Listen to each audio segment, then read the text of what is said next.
ଭଲ ନା ଗରିବକୁ କ୍ଷୀର ଖାଇବାକୁ ଦେବା ଭଲ? କୋଉଟା ଭଲ ଲାଗେ? ଶିବଙ୍କ ଉପରେ କ୍ଷୀର ଚଳିବା ଭଲ ନା ଗରିବକୁ କ୍ଷୀର ଖାଇବାକୁ ଦେବା ଭଲ? କଣ କରିବା ଭଲ? ଗରିବକୁ କ୍ଷୀର ଖାଇବାକୁ ଦେବା ଏଇ ହଉଛି ଆମ ଭିତରେ ପାର୍ଥକ୍ୟ ଅଛି।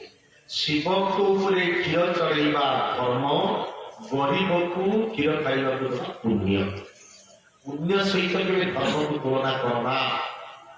याकू काटी कहीं दब कि गरीब को दौन क्यों मना करछि किंतु शिव मंदिर रे क्षीर छाड़ी दे काटी दे तो गरीब को दबा यही होछि आम भितरे थिबा दुर्बल मानसिकता।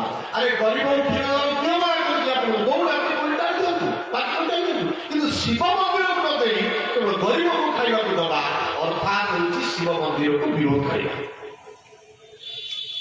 भगवान गीता रे कहते एवं भिड़ पुण्य अमृतम स्वर्गम सन्ति এই পুণ্য কাম করিবা দ্বারা তুমি স্বর্গକୁ ଯିବ এবং স্বর্গ গলা পরে পুଣି ফেরিব।